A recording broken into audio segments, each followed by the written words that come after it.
Do you wonder if your narcissist is lying to you or if he's telling you the truth? Like you've gotten to the place where you have to play detective trying to figure out, is he actually lying to me or not? Is he having this affair? Is he not having this affair? Is he talking to this other woman? Is he not? What's actually going on? When you're with a toxic person, you will get to a place that you will be playing detective trying to figure out if he's actually lying or not.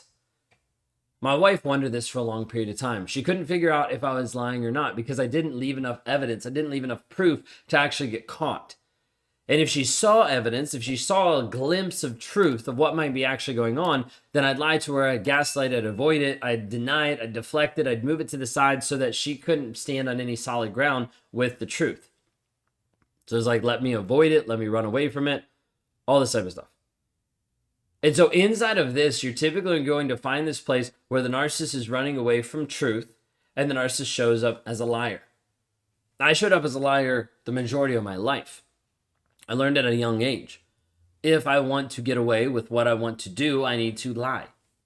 But the difference is not just lie. I need to lie to a good level where I don't get caught. So I'd get caught on the smaller lies, so I'd appear like I was a bad liar. But then the big lies, I could just lie straight to someone's face because I wanted to make sure I got to do what I wanted to do. So in our relationship, I kept showing up in a way that was lying. Lying about little things, about where I was, what I was doing. I would lie about the location that I was at so that I could be with another person. And I would kind of spoof my location, leaving my phone at one place, going some other place, interacting with someone, being able to do all these different things, having incredible creative ways to get around this whole piece of my wife playing detective so that I could get what I wanted. That was the whole goal, this whole idea. And so the hardest piece is my wife got to a place where she felt like she was crazy because she was constantly looking for clues, trying to figure out, is he actually lying or not? He's on his phone so much. Who's he actually texting? Oh, it's for work. But then she sees something, she's like, I don't think that's for work. But then she couldn't find anything, so I was deleting stuff. So there's all these different pieces that were happening where she was confused, what's actually going on? Do you have this in your life where you're wondering, is the narcissist in my life, is he lying? Is the guy that I'm with, is he actually a liar? How do I actually know? This is one of the hardest pieces for people to see and be able to figure out. And oftentimes it's because they don't want to believe it. They don't want to believe it. And so they'll avoid the things that are actually in front of them. So when we talk through this piece of how do you actually know if he's lying to you or not, probably one of the biggest comments we're going to get on this video is, oh, we'll put something up of like how to know when a narcissist is lying. And people are like, when their mouth is moving. Which is great. But the problem is it still puts all the emphasis on the words. And right now, that's the problem that you're in because of the words that he's been saying, because of the abuse that he's been doing, because of how he's been manipulating your mindset with the words constantly. What if we took a pause and we thought, hey, what if this had nothing to do with his words? This had nothing to do with what he says, but it has to do with what he does.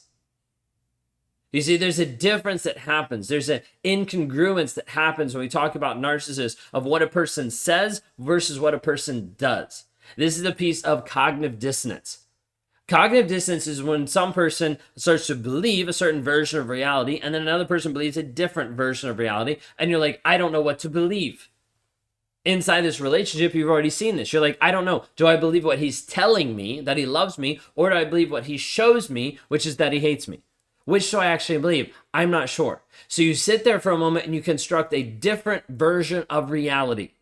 You're like, wait a second, this sounds kind of weird. I don't feel like I do this. Stick with me for a moment. You construct a different story that you believe. He says he loves me, but he's being abusive. Well, he's just stressed right now. He's just having a hard time at work. That's why he's taking it out. It's because of his own childhood trauma that he hasn't worked through. Like he just struggles with like this attachment piece. He struggles with drinking. So like that's what it is.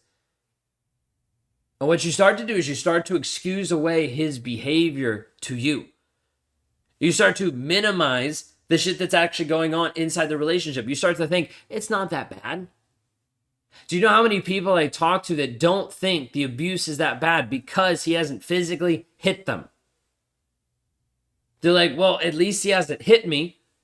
Yeah, but emotionally, you're a wreck. You have no confidence. You're a shell of yourself, and you can't even move forward in your life because you're so dependent on him. But you're worried about him hitting you? This doesn't discount all the people that do get hit, because we talk to those people as well. It's a huge piece where oftentimes they're stuck so many times they don't know what to believe, even when they're getting abused in that regard. We'll see this over and over, that a lot of times it takes a person in a domestic violence situation 7 times before they actually finally completely leave. You add on top of that emotional and psychological trauma that's confusing you and manipulating your mindset, and you virtually never leave. This is what we see with people that are in a toxic relationship. They stay stuck for a long period of time because they don't know how to be able to figure out if he's lying or not. And oftentimes it's because they don't want to believe the possibility that he is. Because then what would it say about them? Then they would feel like an idiot because they've been caught in this relationship for such a long period of time. Then they would feel like shame because, well, no one else suffers like this. It must just be me. Must just be my relationship. You would feel isolated because you're not going to talk to friends and family about this because they don't get it. They don't actually understand. Inside of all of this, you need to understand we need to cut through all of the lies, all the manipulation, and get down to one simple thing: the facts. Now, when I talk about the facts, I need you to understand that the facts is the evidence and is what is demonstrated on a day-to-day basis. So he might say that he loves you, but he doesn't demonstrate that because he keeps doing the same thing that you asked him not to do 20 times. He keeps saying that he cares about you, but he doesn't think about you on a day-to-day basis. He doesn't actually make a difference in your life on a day-to-day basis. He doesn't actually make your time special. Like forgetting you on Mother's Day, Valentine's Day, and birthday, and Christmas doesn't really communicate that he actually cares about you. But he'll invest time into his buddies, into other people in his life, into his coworkers, into people that make him feel and look good in his own mind and his own ego. Doesn't demonstrate care. The problem is the majority of people that are in toxic relationships are also in this limbo land of trying to avoid facts. Because if you have to confront them and deal with them, you have to actually do something about it. That's why a lot of my videos on here are aggressive in the place where I'm trying to be very blunt, because I'm trying to show you the facts and the stark reality that sometimes you're already avoiding. Now, how many of you heard the phrase, "the truth will set you free"? Inside of that phrase, I take the same stance with it. I believe it. I just swap out the truth for the facts. Now, the reason why is because the truth can be really subjective. There's a lot of people in this world that know their truth about their religion, about what they believe, about the direction in life they're going, about different standards, about politics. They all know their truth. But the really thing that separates people from truth versus the facts is that facts, you don't have your perception in there. Facts, you don't have your opinions in there. You can't. It either is or it's not. You either did or you didn't.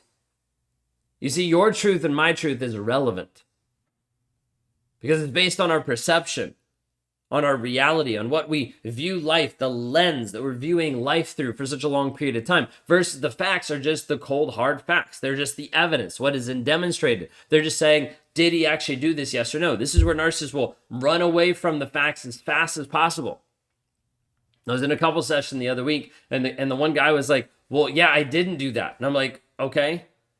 And he kept running away from me asking a certain question. Did you actually do X, Y, and Z? And he's like, well, like this came up. Well, this came up. And I'm like, no, you either did it or you didn't. Well, and because all he was doing was trying to spout his truth, he didn't take time to actually look at the facts of the situation. It was just the simple fact, did you do it? Yes or no? No, I didn't. Okay, good. Now we have facts we can work on versus all your stories that you're trying to tell me that are ridiculous. If a person has to take longer than a sentence or 2 max to be able to explain facts, they're now telling stories. They're no longer in truth. They're out of truth. And they are running away from the facts of the situation as quick as possible. Narcissists will do this over and over and over again. So when he's spinning out these long, verbose things to you, understand it's not facts. So when we talk about this piece of how do you actually know that he's lying, I need you to come back to How do we see if he's lying or not? By looking at the facts. What is he demonstrating on a day-to-day basis? Put demonstrate in front of any word you want to think through. How is he demonstrating love? You're like, well, he provides for me.